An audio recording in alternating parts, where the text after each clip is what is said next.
হযরত বেলাল রাদিয়াল্লাহু তাআলা রুটি দিয়া হায়াত বাড়ায়া ফেলেছেন, ওনার হায়াত নাকি শেষ হয়ে গিয়েছিল। এই কথাটুকু অনেক বক্তা বলে থাকে, এই কথাটুকু কতটুকু সত্য আপনি সঠিকটি জানাইলে আমরা উপকৃত হব। আমাদের কথিত অনেক বক্তারা বলে হযরতে বেলাল রাদিয়াল্লাহু তাআলা আয়ু শেষ হয়ে গিয়েছে, তারপরে ওনার ঘরে ভিক্ষুক আসছে এক ফকির, ফেরেশতারা বলে ফকিরের বেশে আসছে, তারপরে বলে রুটি দেওয়ার কারণে নাকি ওনার হায়াত বেড়ে গেছে। হযরত বেলালের স্ত্রীকে বলতেছে, দান করো মা, দান করো, দান করলে তোমার স্বামীর হায়াত বেড়ে যাবে। কত ওয়াজ, কত বানায়া টানায়া কত ওয়াজ সমাজে চলে। আসলে এই কথা হযরতে বেলাল রাদিয়াল্লাহু তাআলার উপরে আরবি ভাষায় যত জীবনের কিতাব এসেছে কোথাও নাই। এই সমস্ত কথাগুলো বানোয়াট কথা। এগুলো কিছু হয়তো বাংলা মৌলবী, কোনো বাংলা হয়তো ভুয়া কোনো কথা, কিতাব বই, বাংলা বই পড়েছে, এগুলো চালিয়ে দিয়েছে। এই ধরনের কথা কোনো কিতাবে বর্ণিত হয় নাই। হযরতে বেলাল রাদিয়াল্লাহু তাআলার উপরে যারা জীবনী লিখেছেন বিভিন্ন ঐতিহাসিকরা, তারাও এই ধরনের কথা কোথাও বর্ণনা করে নাই। অতএব ওয়াজ করতে গেলে মিথ্যা ঘটনা থেকে বর্ণনা করা থেকে বিরত থাকেন, না হলে হাসরের ময়দানে জবাবদিহি করতে হবে। হযরতে বেলাল রাদিয়াল্লাহু তাআলা সাধারণ কোনো ব্যক্তি নয়। বেলাল রাদিয়াল্লাহু তাআলা কেমন ব্যক্তি?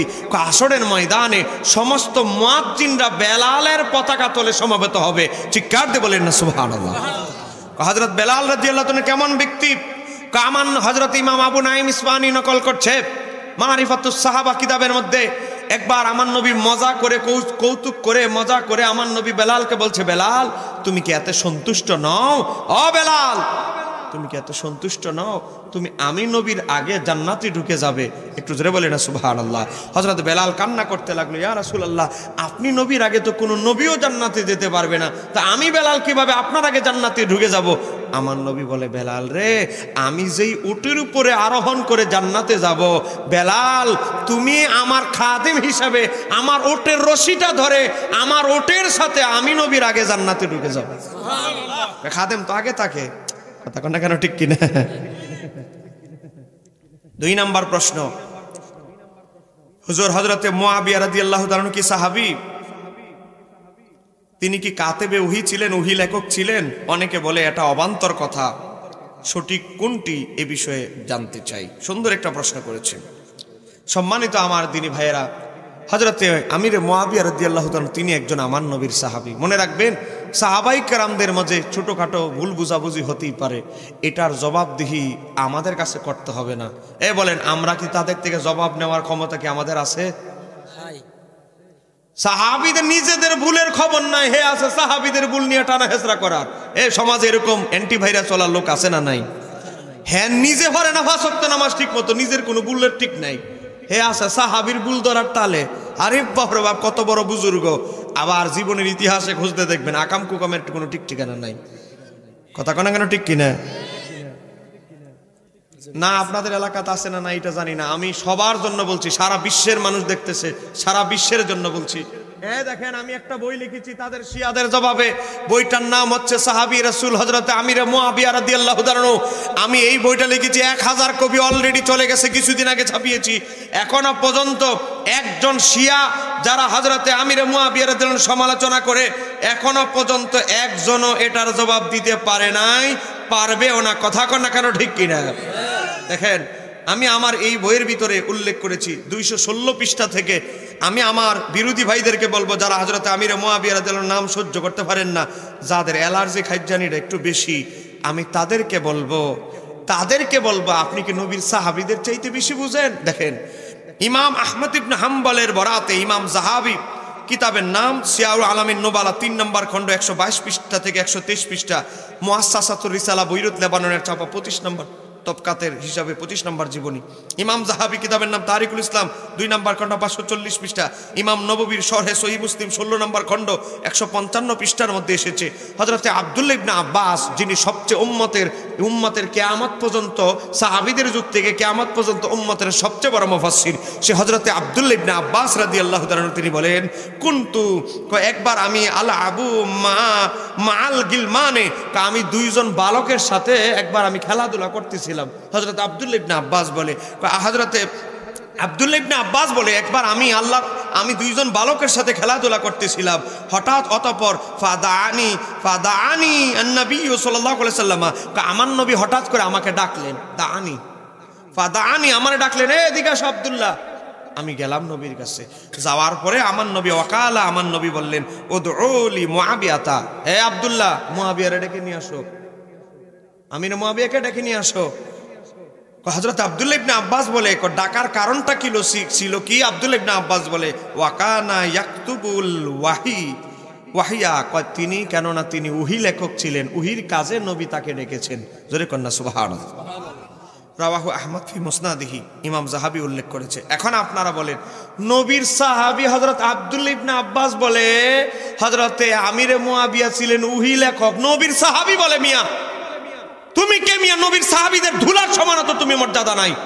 নবীর সাহাবী আব্দুল্লাহ ইবনে আব্বাস বলে হযরত আমিরে মুআবিয়া উহি লেখক ছিল, তুমি কে? তুমি পারলে একটা প্রমাণ দাও, নবীর কোন সাহাবী বলেছে আমির মুআবিয়া উহি লেখে নাই, তাহলে আমি মেনে নিব। কথা কোন কেন ঠিক কিনা? তোমার বড় হুজুর না, তোমার বড় হুজুরের মতো যদি আরো 14 পুরুষ হুজুরের আরো একসাথে করা হয়, তার কথা মানার আমাদের টাইম নাই। কারণ সাহাবীদের জবাব, সাহাবীদের মোকাবেলা আরেকজন সাহাবী দিয়ে করাইতে হবে। পারলে প্রমাণ দাও, কোন সাহাবী বলছে উনি কাতেবে উহি নয়। এখানেই শেষ নয়, আল্লামা বদরউদ্দিন আইনি, যার কিতাব না পড়লে বুখারী বোঝা যায় না, সে বদরউদ্দিন আইনি উমদাদুল কারি 2 নম্বর খণ্ড 49 পৃষ্ঠার ভিতরে লেখে, হযরত আমির মুআবিয়ার ব্যাপারে লিখতেছে কাতিবুল ওহী, তিনি কাতিবে ওহী ছিলেন। এখানেই শেষ না, বদরউদ্দিন আইনি রাহমাতুল্লাহ আলাইহি মাগানিল আখিয়ার ফি শরহে আসামি রিজালি মাআনিল আসহার 3 নম্বর খণ্ড 555 পৃষ্ঠা 601 নম্বর জীবনী হিসাবে তিনি সেখানে উল্লেখ করেছেন। এখানেই শেষ নয়, ইমাম ইবনে হাজার হাইতামি মক্কি কিতাবের নাম সাওয়াইকুল মুহরিকা 2 নম্বর খণ্ড 708 পৃষ্ঠার মধ্যে লেখে তিনি কাতিবে ওহী ছিলেন। এখানেই শেষ নয়, ইমাম কাস্তালানি কিতাবের নাম আল মাওয়াহিবুল দুনিয়া, এই যে দেখেন মাওয়াহিবুল দুনিয়া প্রথম খণ্ড 170 পৃষ্ঠা, বাবা প্রথম খণ্ড, এই কিতাবের ভিতরে এসেছে। দেখেন হযরত আমির মুআবিয়া রাদিয়াল্লাহু তাআলার ব্যাপারে আমি যদি ভুল কথা বলি ধরায় দিব, এই জগৎ বিখ্যাত নবীর সর্বশ্রেষ্ঠ জীবনীর কিতাব আল মাওয়াহিবুল দুনিয়া কিতাবের ভিতরে এসেছে। দেখেন 436 পৃষ্ঠার মধ্যে এই খণ্ডের ভিতরে এসেছে। দেখেন, কারো সন্দেহ লাগলে আসেন, ছবি তুললে নিয়ে এই বাটফার হুজুর বাটফারে দেখাইবেন। দেখেন, হিম্মত থাকলে খণ্ডল করতে বলবেন ইমাম কাস্তালানি রে। দেখেন, ইমাম কাস্তালানি 550 বছর আগে লিখতেছে, হযরত আমিরে মুআবিয়া রাদিয়াল্লাহু তাআলা তিনি ছিলেন একজন কাতিবে ওহী ওয়া মাশহুর, এইটাই প্রসিদ্ধ মত, তিনি যে কাতিবে ওহী ছিলেন। জোরে কন্না মারহাবা। প্রসিদ্ধ মশহুর মত, এটা মতভেদের পরে সিদ্ধান্ত দিয়েছে চূড়ান্ত, এটাই মশহুর বুঝে না, আর বাদের অভিমত মানে বিক্ষিপ্ত আলেমদের অভিমত, আর মশহুর অভিমত বুঝে না। আইছে ফতুয়া দিতে। আল্লাহ এদেরকে হেদায়েত দান করুক। জোরে কোন আমিন। বাবা, হযরত আমির মুআবিয়া রাদিয়াল্লাহু আনহু ছিলেন সাহাবী। উনারা যদি সাহাবী কেউ না মানে, তাহলে সিয়াসিত্তার সব কিতাব বাতিল হয়ে যাবে, কারণ সিয়াসিত্তার সমস্ত কিতাবে উনাকে সাহাবী বলা হয়েছে। কথা কন না কেন ঠিক কিনা? দেখেন 94 নম্বর পৃষ্ঠা থেকে আমি ডিটেইলস আলোচনা করেছি, কারো সম্ভব হলে পড়ে নেবেন। আপনি বুখারী শরীফে যান, সহিহ বুখারী 914 নম্বর হাদিস হযরত আমির মুআবিয়া থেকে বর্ণিত, 2003 নম্বর হাদিস 3468, 6330, 7312 নম্বর হাদিস আমির মুআবিয়া রাদিয়াল্লাহু থেকে বর্ণিত বুখারী শরীফে। তাহলে এই হাদিস বাদ দিতে হবে বুখারী থেকে। এবার সহিহ মুসলিমে দেখেন, সহিহ মুসলিম হাদিস নাম্বার 387, 883, 1038, 1037, এরপরে হচ্ছে 1129, 2701, এই হাদিসগুলো মুসলিম শরীফ থেকে বাদ দিতে হবে। এবার আসেন কি, এবার আসেন অন্য ইমাম ইবনে মাজা শরীফের 126, 540, 636, এগুলো আমির মুআবিয়া থেকে বর্ণিত। আবু দাউদ শরীফের মধ্যে 366, 619, আরো অসংখ্য 1383, 3656 বহু হাদিস ওনার থেকে বর্ণিত। তিরমিজি শরীফে এসেছে, ইমাম তিরমিজি খালি উনার সাহাবী বলে নাই, উনার ফজিলতে হাদিস বর্ণনা করেছে। বাবু মানাকিবে মুআবিয়া ইবনে আবি সুফিয়ান রাদিয়াল্লাহু তাআলা লেখছে ইমাম তিরমিজি, হাদিস বর্ণনা করেছে উনার ফজিলতে 3842 নম্বর হাদিস, তিরমিজিতে 3843, 3842, এখানে শেষ না 3653 নম্বর হাদিসে উনার থেকে সাহাবী হিসাবে হাদিস বর্ণনা করছে। ওরে বাবা, এরপরে এখানে শেষ নয়, ইমাম নাসাই রাহমাতুল্লাহ আলাইহি হাদিস নাম্বার 294, 2557, 5093, ইমাম বুখারী, ইমাম মুসলিম, ইমাম নাসাই, ইমাম তিরমিজি, ইমাম ইবনে মাজা, ইমাম আবু দাউদ, তারা যদি উনাকে সাহাবী মানতে পারে, সিয়াসিত্তার 6 ইমাম, তুমি মোল্লাকে সিয়াসিত্তার 6 ইমাম যদি বলে উনি সাহাবী, তোমার মতো মোল্লা সিয়াসিত্তার ইমামরা প্রস্রাব করে দিলে ভেসে যাবে, তুমি বলো উনি সাহাবী না, তোমার কথা কথা মানবো না সিহাজিতার ইমামদের কথা মানবো? চিৎকার দিয়ে বলতে হবে ঠিক কিনা? এদেরকে ধরবেন। এরা যদি সরাসরি বাহাস করার ক্ষমতা থাকে, আমি কমিটির মুরব্বীদেরকে বলছি, এদেরকে ধরবেন। যদি বাহাস করার হিম্মত থাকে, আমি না আসলে আমার লাশ হলে আসবে, কখন তারা বসবে জিজ্ঞাসা করবেন, এই কথা কেন ঠিক কিনা? এদেরকে অনলাইনে, এদের একজন বড় সামচা, এর সাথে বাহাস করছিলাম অনলাইনে, কথা কেন ঠিক কিনা? বাহাস করতে আসছে ক্লাসের 9-এর বই লিয়ে পড়ছে বাহাস করতে, কথা কেন ঠিক কিনা? নাম কোয়ার দরকার নাই, আমি কি নাম কইতেছি? এ বাবা জাতি তোমাদের সবাই রে চিনে, কথা কেন ঠিক কিনা? আমরা হুঙ্কার দিয়ে স্টেজ থেকে ফালায়া যাই না, আমাদের অভ্যাস আছে, কথা কেন ঠিক কিনা? রাগ করতেছেন আমার কথা? আমি শুরুতেই বলছি আমার কথাগুলো একটু গরম, কিন্তু হক কথা। কিন্তু চালিয়ে যেতাম।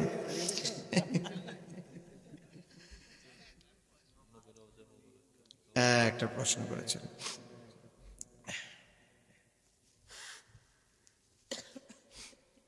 প্রশ্ন করেছেন, যে হুজুর অনেকে নবী রওজা মোবারককে কবর বলে, তো নবী রওজা মোবারককে কি কবর বলা যাবে? এই বিষয়ে একটা প্রশ্ন করেছেন। আমি কি জবাবটা দিব বাবা? একদল আজকে ওহাবি বের হয়ে গেছে।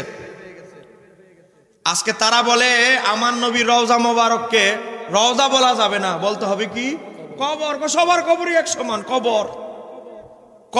আমার নবী রওজা মোবারক বলে কবর। বাবা, কিছু ব্যক্তির কবর হচ্ছে কবর, কিন্তু কিছু আল্লাহর নৈকট্যবান বুজুর্গ ব্যক্তি আছে, তাদের কবরকে আমার আল্লাহ রওজা বানায় দেন। রওজা মানি জান্নাতের বাগান, উদ্যান। জোরে কন্যা সুবহানাল্লাহ। বাবা দেখেন, আমি হাদিস বলছি, ওই মৌলবীর মৌলবী তো সাফাবাজি দিয়া কথা বলে, আমি বলবো দলিল দিয়া। তিরমিজি শরীফ হাদিস নাম্বার 2460 নাম্বার হাদিস, তিরমিজি শরীফ। বর্ণনাকারী সাহাবী হযরত আবু সাঈদ খুদরি রাদিয়াল্লাহু তাআলা থেকে বর্ণিত, আমার নবী বলে, ইন্নামাল কবরু রাউদাতুন মিন রিয়াজিল জান্নাতি। কিছু কিছু মুসলমান এমন আল্লাহর ওলি, এমন বুজুর্গ ব্যক্তি আছে, তাদের কবরটা হলো জান্নাতের অংশ, জান্নাতের বাগান। তারা যদি দুনিয়াতে কামাই করার মতো কামাই করতে পারেন, আমার আল্লাহ তাদের কবরটাকে রাউজাতুম মিন রিয়াজিল জান্নাত, জান্নাতের টুকরা বানায় দেন। বলেন, আমার নবীর চাইতে বড় কোন সম্মানিত ব্যক্তি কুল মাখলুকাতে আর আছে? এই দরবারে না আছে? সাধারণ একটা মুমিন, সে যদি আল্লাহওয়ালা হয়, বুজুর্গ হয়, তার কবরটা যদি আমার আল্লাহ রওজা বানায় দেন, জান্নাতের বাগান, উদ্যান বানায় দেন, আমার নবীর সাথে কি তুলনা চলবে? আমার নবী বলে, ইন্নামাল কবরু রাউদাতুম মিন রিয়াজিল জান্নাতি। কিছু মানুষের কবর তাদের আমলের কারণে, নেক আমলের কারণে আমার আল্লাহ জান্নাতের উদ্যান, বাগান বানায় দেয়। আবার কিছু মানুষের কবর এমন আছে যারা পাপী, তাদের কবর এমন হয় হুফরাতুন মিন হুফারিন নার, জাহান্নামের আযাবের স্থান, জাহান্নামের গর্ত সমূহের একটা গর্ত হয় তাদের কবর। তাহলে আপনারা বলেন, নবীর চাইতে সম্মানিত আর কেউ? তাহলে নবীর কবরকে রওজা বললে কেন এত অ্যালার্জি খাই জানি নবীর রওজাকে রওজা বলতে পারবো না? তিরমিজির হাদিসে বলে, একটা বুজুর্গ আল্লাহর ওলির কবরকেও রওজা বলা যাবে, আর তুমি আসো আমার নবীর রওজা নিয়ে টানা হেসরা করো। আল্লাহ এদেরকে হেদায়েত দান করে, জোরে কোন আমিন। কি রে, হেন আবার কি বাজে রে? ওয়াজ দিয়ে হেন আরেকজনে করে। প্রশ্ন করেছেন যে হুজুর, আমার নবীকে কি বিশ্বনবী বলা যাবে কিনা, এ বিষয়ে বিস্তারিত জানতে চাই। আমাদের কিছু বক্তা আছে যারা কথায় কথায় বলে বিশ্বনবী বিশ্বনবী, কথা কোন কেন আছে না নাই? আচ্ছা, আপনারা বলেন, 5 বছর 4 বছর পর পর একটা খেলার আয়োজন হয়, তো এই যে 4-5 বছর পর পর একটা ফুটবল খেলার আয়োজন হয়, এই খেলাটার নাম দেই আমরা বিশ্বকাপ। বলে না কি কাপ? এই বিশ্বকাপের ভিতরে কি পৃথিবীর বাইরে আকাশ থেকেও কোনো কেউ আসে? পৃথিবীর ভিতরে যে রাষ্ট্রগুলো আছে, পৃথিবী থেকেই যায় প্রতিনিধি, যারা যোগ্যতা সম্পন্ন, বাইরে থেকে আর কেউ আসে না। তো তখন আমরা বিশ্ব বলতে কি বুঝি? পৃথিবীর ভিতরে যে ভূমণ্ডলে যে রাষ্ট্রগুলো, এগুলোই আমরা বিশ্ব বুঝি। ক্রিকেট বিশ্বকাপ খেলা হয় পৃথিবীর ভিতরে রাষ্ট্র থেকে। তো বিশ্ব বলতে বাংলা অভিধান সহ বিভিন্ন জায়গায় বিশ্ব বলতে আসলে পৃথিবীর আয়তনে পৃথিবীটাই কি বোঝায়, কিন্তু আমার নবী কিন্তু শুধু বিশ্বের নবী নয়, কথা কন না কেন ঠিক কিনা? বলেন, আমার নবী কি শুধু বিশ্বের নবী? আজকে দেখেন, আপনাদেরকে আমি বুঝাচ্ছি সহজ ভাষায়, যেহেতু আপনারা গ্রামের মানুষ, আপনাদের বুঝার জন্য আমি বলছি। দেখেন, আল্লাহ কোরআনুল কারীমে সূরা ফাতিহাতে বলেছেন আলহামদুলিল্লাহি রাব্বিল আলামিন। আমি আল্লাহ হচ্ছি গোটা, আমি আল্লাহর যত আলম আছে, জগৎ আছে, সমস্ত জগৎ সমূহের রব হচ্ছে আমি আল্লাহ। আর আমার আল্লাহ তার বন্ধুর ব্যাপারে কি বলছেন জানেন? আমার আল্লাহ তার বন্ধুর ব্যাপারে বলতেছে, আমার বন্ধু হচ্ছে ওমা আরসালনাকা ইল্লা রাহমাতাল লিল আলামিন। আমি আল্লাহ যেমন সমস্ত আলমের জন্য রব, আমার বন্ধু হচ্ছে সমস্ত আলমের জন্য রহমত। বলেন, রহমত ছাড়া কি বাঁচা যাবে?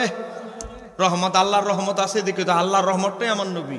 এখন আপনারা বলেন তো, রহমত শুধু পৃথিবীতে না, আমার নবীর রহমত সমস্ত আল্লাহর আলম যত জগৎ আছে সব জগতেই আছে। কথা কেন কেন ঠিক কিনা? অতএব আমার আল্লাহ যত আলমের জন্য রব, সমস্ত আলমের জন্য যেমন রব, আমার নবী সমস্ত আলমের জন্য রহমত নবী। জোরে কন্যা সুবহানাল্লাহ। বাবা, আমার নবী বলে, সহিহ মুসলিম হাদিস নাম্বার 523 নাম্বার হাদিস, আমার নবী কি বলেন জানেন? আমার নবী বলে, উরসিলতু ইলাল খালকি কাফাতান। কাফা মানে পুরা, সম্পূর্ণ, সব। আমার নবী বলে, আমি আমার আল্লাহ যত কুল মাখলুকাত আমার আল্লাহ বানিয়েছে, আমি নবী সমস্ত কুল মাখলুকাতের জন্য প্রেরিত হয়েছি। হুজুর কয় কি? আমার নবী কয় কি? আমার নবী সহিহ মুসলিম 523 নম্বর হাদিস, ফাললে গিয়া নবীর বিরুদ্ধে ফতোয়া দাও। হাদিসটি বর্ণনা করেছেন নবীর সাহাবী হযরত আবু হুরায়রা। সহিহ মুসলিম 523 নম্বর হাদিস। বুখারী শরীফে হাদিসটি এসেছে 2977 নম্বর হাদিস। আল্লাহ সুবহানাহু ওয়া তাআলা আমাদেরকে সঠিক বুঝদান করুক। জোরে বলেন আমিন। বুঝতে পারছি আপনারা কষ্ট পাইতেছেন, লাগে তাড়াতাড়ি উত্তর দিয়ে লাইতেছি। হুজুর জননীকে এক বক্তা বলেছেন, নবীর জানাজা নাকি হযরত আবু বকর সিদ্দিক পড়াইছে। এই কথাটি কতটুকু সঠিক দলিল সহকারে বললে খুশি হব। বলেন, আমার নবীর উপরে আর কোন সম্মানিত কেউ মানুষ আছে? বলেন, আমার নবীর জানাজার ইমামতি করবে এই সাহস কি কারো, যোগ্যতা কারো আছে? বাবা, আমার নবী যখন বাইতুল মুকাদ্দাসে গেলেন, আমার নবী যখন বাইতুল মুকাদ্দাসে গেলেন,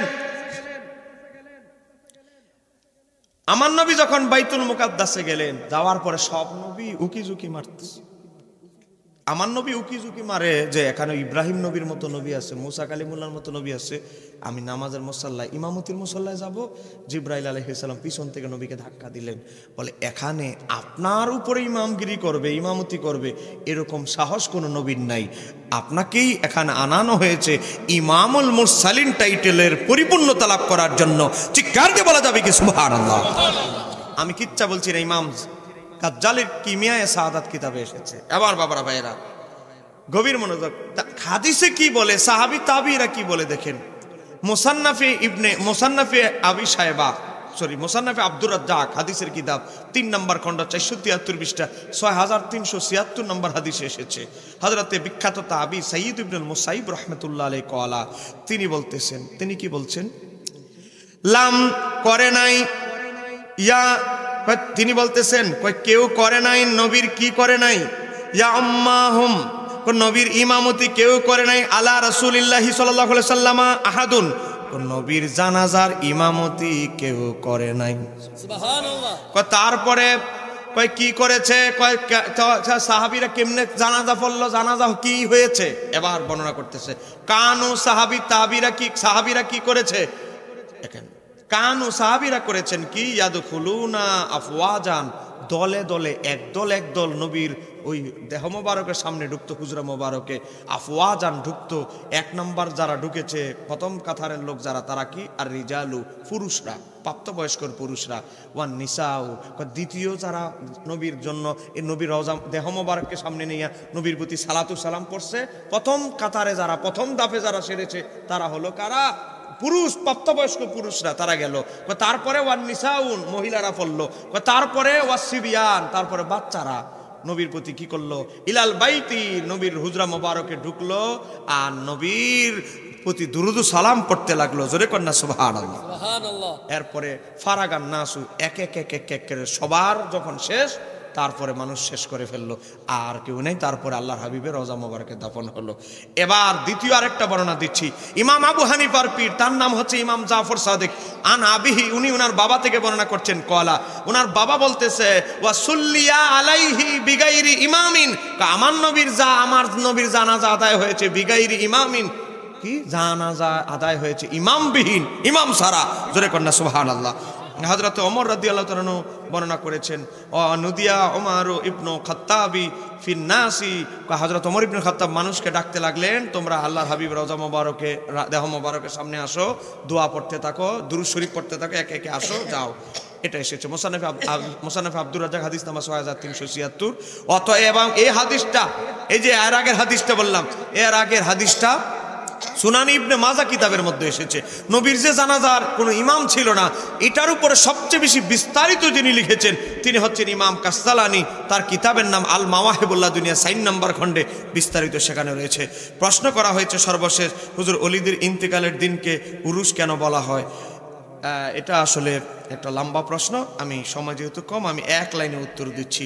বাবা অলিদের যখন ইন্তেকাল হয়, তাদেরকে যখন কবরে নামানো হয়, কবরে নামানোর পরে আল্লাহর অলিদেরকে ফেরেশতা 2 জন মুনকার নাকির বলতে থাকে। আল্লাহর অলিদের দাফনের পর, লাশটা দাফনের পর অলিদেরকে বলা হয়, ফেরেশতারা বলতে থাকে ফায়াকুলানে, অলিদেরকে বলা হয় নাম, এ আল্লাহর অলি, ও আল্লাহর বন্ধু, নাম, ঘুমাও কানামাতুল আরুসে, যেমন নবদুলহা নতুন বিয়ে করলে নতুন দুলহা যেমনে শান্তিতে ঘুমায়, এ আল্লাহর ওলি কানামাতুল আরুসে আল্লাযী লা ইউকিজুহু ইল্লা আহাব্বু আহলিহি ইলাইহি, কয় আপনজন ছাড়া কেউ যেমন নবদুলহাকে জাগাইতে পারে না, আপনজন মানে স্ত্রী বউ ছাড়া তো আর নতুন জামাইরে কেউ জাগায় না, তো দ্রুপভাবে কিয়ামতের আগ পর্যন্ত হাত্তা ইয়াবআসুহুল্লাহু, কিয়ামত হাসরের ময়দানে উঠানের আগ পর্যন্ত নবদুলহার মতো ও আল্লাহর ওলি ঘুমাইতে থাকো। এজন্য আল্লাহর ওলিকে যেই দিন দাফন করা হয় ওই দিনটিকে বলা হয় উরুসের দিন। উরুসের দিন মানে আল্লাহর ওলিরা নবদুলহার মতো, নবদুলহাকে যেমন গাঁদা ফুল বিভিন্ন ফুল দিয়ে সাজায় দেয়, আল্লাহর ওলিদের দাফনের পর আল্লাহর ওলিদের কবরটা আতর খুশবু দিয়ে ফুল দিয়ে সাজায় দেওয়া হয়, তারা নতুন জামের মতো ঘুমায়। এই কারণে আল্লাহর ওলিদের দাফনের দিনটাকে বলা হয় উরুসের দিন। জোরে কন্যা সুবহানাল্লাহ। এই হাদিসটা এসেছে তিরমিজি শরীফ হাদিস নাম্বার 1071, মিশকাত শরীফে 130 নম্বর হাদিস। ইমাম তিরমিজি বলে হাদিসটা হাসান, এমনকি আহলে হাদিস মিশকাতের তাহকিক আলবানী বলেছে হাদিসটা হাসান। আল্লাহ সুবহানাহু ওয়া তাআলা আজকের আলোচনা কবুল করুন। সবাই